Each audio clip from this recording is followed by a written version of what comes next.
Kementerian ingin memaklumkan bahawa terdapat 6 kluster baru telah dikenal pasti pada hari ini. Iaitu kluster baru ialah kluster Mesra. Kluster baru ini melibatkan daerah Sandakan di negeri Sabah. Kes indeks bagi kluster ini iaitu kes ke 13,755 telah dikenal pasti positif COVID-19 hasil saringan individu bergejala pada 7 Oktober 2020 dan telah dimasukkan ke Hospital Duchess of Kent, Sandakan. Saringan kontak rapat telah mengenal pasti 21 lagi kes positif COVID-19. Saringan sehingga 24 Oktober 2020 jam 12 tengah hari, sejumlah 116 individu telah disaring, di mana 22 dikesan positif COVID-19 termasuk 7 kes baru pada hari ini. 2 individu adalah negatif dan 92 individu masih menunggu keputusan. Kluster kedua ialah kluster Megah. Kluster baru ini melibatkan daerah Sandakan di negeri Sabah. Kes indeks bagi kluster ini iaitu kes ke 13,706 telah dikenal pasti positif COVID-19 hasil saringan individu bergejala pada 5 Oktober 2020 dan telah dimasukkan ke Hospital Duchess of Kent, Sandakan. Saringan kontak rapat telah mengenal pasti 14 lagi kes positif. Sehingga 24 Oktober, sejumlah 64 individu telah disaring, di mana 15 kes dikesan positif termasuk 1 kes baru hari ini, 12 individu dikesan negatif dan 37 individu masih menunggu keputusan. Kluster ketiga ialah kluster Kaya. Kluster baru ini melibatkan daerah Seremban di Negeri Sembilan dan wilayah Persekutuan Putrajaya.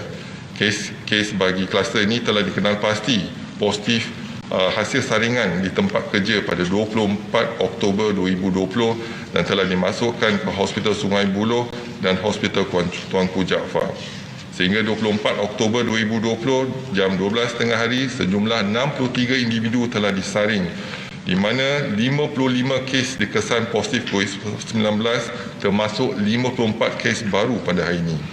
6 kes dikesan negatif dan 2 individu masih menunggu keputusan. Kluster keempat ialah kluster Bah Kayu. Kluster baru ini melibatkan daerah Gombak di negeri Selangor dan daerah Titi Wangsa, wilayah Persekutuan Kuala Lumpur. Kes indeks bagi kluster ini iaitu kes ke 17,371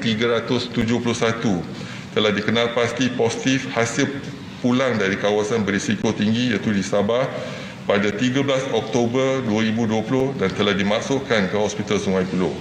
Saringan kontak rapat telah mengenal pasti 16 lagi kes positif COVID-19.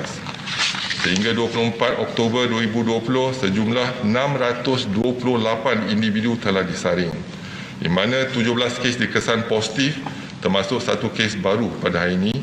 591 individu dilaporkan negatif dan 20 individu masih menunggu keputusan. Kluster kelima ialah kluster Baki.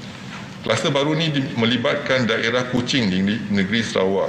Kes indeks bagi kluster ini iaitu kes ke 20,431 telah dikenal pasti positif hasil saringan individu bergejala pada 17 Oktober 2020 dan telah dimasukkan ke Hospital Umum Sarawak. Saringan kontak rapat telah mengenal pasti 4 lagi kes positif. Sehingga 24 Oktober 2020, sejumlah 68 individu telah pun disaring. 5 kes dikesan positif, 34 individu negatif dan 29 individu masih menunggu keputusan. Kluster yang terakhir ialah kluster Kempas. Kluster baru ini melibatkan daerah Johor Bahru dan Kulai di negeri Johor. Kes indeks bagi kluster ini iaitu kes ke 24,447 telah dikenal pasti positif COVID-19 hasil saringan individu bergejala pada 22 Oktober dan telah dimasukkan ke Hospital Encik Besar Haji Kalsum, Keluang. Saringan kontak rapat telah mengenal pasti 7 lagi kes positif COVID-19. Sehingga 24 Oktober 2020, sejumlah 206 individu telah pun disaring, di mana 8 kes dikesan positif termasuk 5 kes baru hari ini. 28 individu adalah negatif dan 170 individu masih menunggu keputusan.